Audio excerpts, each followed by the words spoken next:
ようやくオランダのワーホリビザを2人とも取得することができました。イエーイ。2ヶ月以内か。うん。で今回は、その2人分の実例っていうのをポイントを踏まえて時系列に沿って話していきます。はい。で最後に私たちがやってしまった重大な失敗談と、その対処法っていうのも合わせて紹介していきますので、ぜひご覧ください。日本からオランダに来る場合のワーホリビザを取得するまでの全体像っていうのが2段階に分かれていて、日本でやるパートとオランダでやるパート、この2つのプロセスを終えることで無事オランダワーホリのビザが取得できます。まず日本では在日オランダ大使館にオランダワーホリの事前登録メールっていうのを送ります。でこれを送ったのが、10月14日、14日にメールを送って、翌日の15日にはオランダ大使館から返信が来ました。でその返信のメールには、プレレジストレーションの番号とこの後のプロセスに関する情報が記載してました。一応ここでのポイントは、この大使館からの返信メールを持ってオランダワーホリに行く権利を得るっていうところなんですけど、この次のステップを90日以内にやらなきゃいけないっていう制約があるので、自分がメールを送るタイミングは実際に行けるタイミングから逆算して送る必要があります。でいろいろ書類なんかを準備して、実際に私たちがオランダに入国したのが12月の15日、ちょうど2ヶ月後か。そうだね。で空港でまず初めにしたことっていうのが、IND って呼ばれる移民局に宛ててワーキングホリデーの申請書っていうのを送らないといけない。でこの書類自体を早めに送った方がもちろんそのプロセスは早く進むっていうのはあるんですけど、ここでポイントが、2つあって、1つはできるだけ日本でも用意してきてしまう。で私たちの場合は書類のコピーも埋められるところは全部埋めて持ってきておいたんだよね。封筒も合わせて持ってきておいて、で唯一埋められなかったのが携帯の番号、現地の連絡先が入れられなくて、そこに関しては空港内にある SIM カードをゲットして、その SIM カードの番号をそのまま自分たちの書類に書いて、でそれはコピーの方ももう手書きで書いてしまって封筒に入れて郵送しました。で手紙を送ってしばらく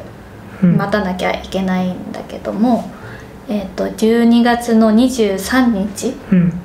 にその次のステップに関する手紙が届きました。でその手紙の内容っていうのが、バイオメトリクス認証っていうのを IND オフィスでしてくださいっていう内容で、 V ナンバー、だったり Z ナンバーっていうのかな、その個人に割り振られた番号っていうのが記載した手紙で、記載してる番号を使って IND に予約を取らないといけないんだよね。で一応この時点でポイントというか例外として、この手紙が届かない人が稀にいるらしいです。未来は届きませんでした。稀に届かなかったんだよねだからその届かなかった場合とかはね、ブログにもちらっと書いてたりするので、よかったら見てみてください。で、公平の方が手紙が届いたので、その届いた当日に実際に私たちはデンハーグの IND オフィスの予約を取りました。でその予約最初すごい先だったんだよね。当日に予約状況を見たら12月23日2021年に見てるはずなのに、2022年の2月15日が最短、だからそのまま行ったらまずいねっていうので、ちょっと工夫を しなきゃいけないっていうのがここで発生してきて、でこの時点でやった工夫っていうのはシンプルで、より早い予約を取るもうそれに限る、で2月15日の予約を一旦取っておいて、でキャンセル待ちっていうのかな、スマホ画面でこう予約状況とかっていうのが見れる風になっていて、で1人1個しか予約ができないっていう制約があります。なので一応2月15日をキープしておいて、より早い予約が来るのを、毎日こうチェックしたりとか、12月の28日に予約できたんだよね。だから23からだから5日後5日後、だから当初の予約より1ヶ月半早めることがここでできました。実際28日に行ったんだよね。行って、そのタイミングで届いてない人がいるんだけどっていうのを聞いたんだよね。でやり方を教えてもらってすぐに、バイオメトリクス認証の予約を私もその後すぐ取って、幸いにもね早く予約の日も取れたから30日かなんか取れたんだよね。2日後ぐらいに。無事年内に2人ともバイオメトリクス認証までのプロセスは終えられたと。この後のステップとしては、次にビザの申請料の振り込みに関するメールが届く。そのメールが届いて振り込んでっていうのが通常のプロセスなんだけど、ここも一個また工夫をして、他の人たちの倍行く機会があって、担当者の人たちとねよく話して、そのバイオメトリックスが終わった後に大体どれぐらいの期間を空けると、その発行の承認って下りるのかなっていうのを聞いたら、大体 3,4 週間っていう話を聞いて、でその時にちらっとその今混雑状況とかがすごいから早めに予約しといた方がいいよっていうアドバイスをもらって、で実際にその通りにしたんだよね。今のところ自分たちがやった感じでいくと、バイオメトリクスをやったおよそ1ヶ月後ぐらいにそのビザ申請料の振込案内メールっていうメールが2人とも来ました。そのメールを待ってると1ヶ月何もできないけど、そのメールの前にとりあえず予約だけして、で予約っていうのを2月11にしたのか。1ヶ月もあれば次の連絡来るだろうと見越して、とりあえずその時取れる最短の2月11日、でまず予約を取っておきましたと。で1月の12日に予約をして2月11だから1ヶ月先の予約しか取れなかったんだよね。でその後は何もできないからおとなしく次の連絡が来るのを待っていて、1月の28日にその振り込みに関するメールが届いて、そこに銀行口座が記載してたから振り込みをしました。振り込みをしたのがでも金曜日だったから、実際振り込まれたのが翌営業日の月曜日、1月の31日に向こうにお金が振り込まれたんだよね。でこの振り込みっていうのが銀行振り込みだから、ユーロで送るっていう意味で私たちはワイズを使いました。そうだね。IND の方で振り込みが確認されて、その確認しましたっていう手紙が届いたのが2月の3日、からそこまで時差はなかったよね。そこはそうだね。そこのタイムラグは全然なかった。で2月3日にそこまでのプロセスが終わったので、2月11日の予約に予定通り行ったんだよね。行ったら予約ができたのはとりあえず私だけ、予約をして2月11日に行って、で未来は未来で2月15に予約を取ってたんだよね。で行ったらできてるよっていうのが言われて、で本来であれば振込確認レターを受け取ってから予約をするっていうのがプロセスだけど、予約だけやっておいて、でたまたまそれが当たって無事窓口に行って、で私の分のそのワーホリビザをもらって、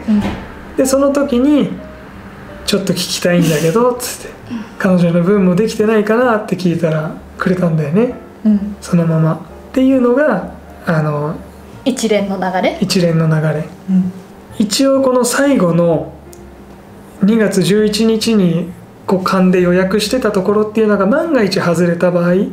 振込確認レターっていう手紙が届かなかった場合、は再予約しようかなって思ってたので、ここに関しては別にやっておいてもリスクはないかなと思います。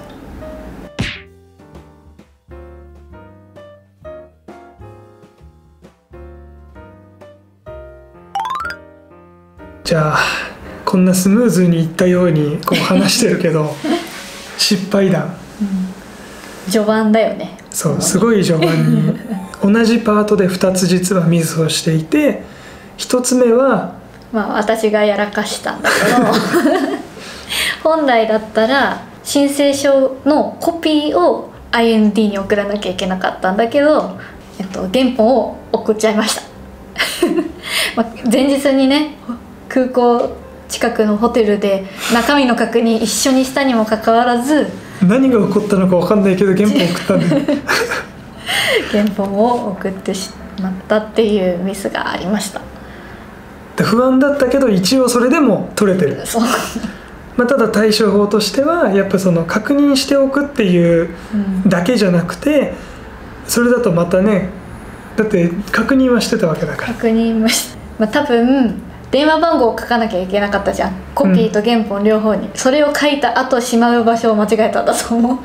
その空港に着きました、 SIM カードゲットしました、番号書きますのタイミングで書いたのはコピーの方だけ。あ、そっちしか書いてないの。コピーの方だけ電話番号を書いて、原本は後で時間がある時に書けばいいやって、電話番号変わんないし確かに。そうだからコピーの方だけ電話番号を書いてしまって閉じて送りましたこれが違う準備ができるかできないかの差でこういうことが起きます単純に省エネしただけだけど空港でバタバタしたくなかったからっていうのが一つ対処法として、2つ目の失敗っていうのがまあ、同じくその申請書類に関わるところ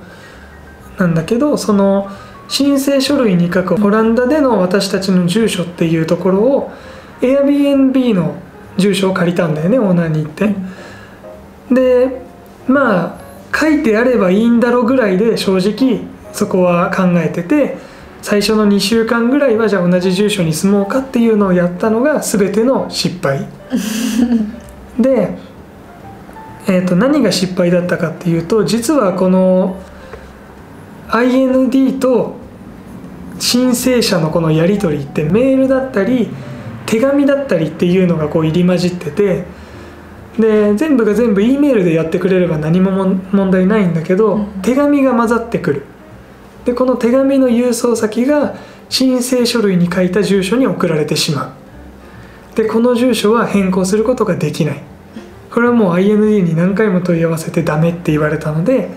おそらく間違いないです申請書類に書く住所っていうのがそんな重要なものだっていうのは当初想定してなくて、そういう失敗が、でその失敗がどれだけ困ったかっていうと、その IND からの手紙が基本的に私たちは受け取れない、なぜならその住所にはもう住んでないから、で家主とコンタクト取ろうにも家主も国外にいてどうにもならなかったっていうのがあって、そこはすごい困ったというか、結局その IND からの指示が来て自分たちが何か予約をするっていう通常のプロセスが全くできなかった、そのおかげで早められたっていうのはあるかもしれないけど、そのプロセスを確認するための、失敗してしまった場合の対処法とこれを防ぐための対処法っていうのが2つあるとしたら、まず同じように短期滞在先を記入してしまった場合の対処法としては、もうとにかく IND に電話、電話以外だと個人的な情報を IND はくれないので、すごいつながりにくいと評判のある IND にもうとにかく電話をして、今私の申請どこまで進んだっていうのを聞けばね、V ナンバーを教えてもらえたりとか、今ここまで進んでるよとかっていうのは意外と教えてくれます、そもそもこうならないための対処法としては、最初の1ヶ月せめて1ヶ月は同じ場所に滞在してた方が、この手紙が届くタイミングでの余計な不安だったりストレスを減らせるかな。自分たちの結果論で言うと2ヶ月同じ住所にいた方が良かったっていうのがこのね12月15に渡航した2人としてはそれが正解だったのかなっていうパターンもあるし、住所はなるべく変わらない方が何をするにしても好都合ってことだね。うまくいったところは参考にしてもらえればいいなって思うし、少なからず2人分の例があるので、少しでも参考にしてもらえたらいいなって思います。今回はざっくりと時系列に沿って説明っていうのはしていったので、書類のことだったりとかもう少し詳しいリアルな情報、実際にね自分たちが経験した動画にするまでもないけどでもこれあったよねとか、体験談っていうのを私たちのブログに書いてるので、もしよければそちらも参考にしてもらえればと思います。はい、じゃあでは今回はこの辺で。バイバイ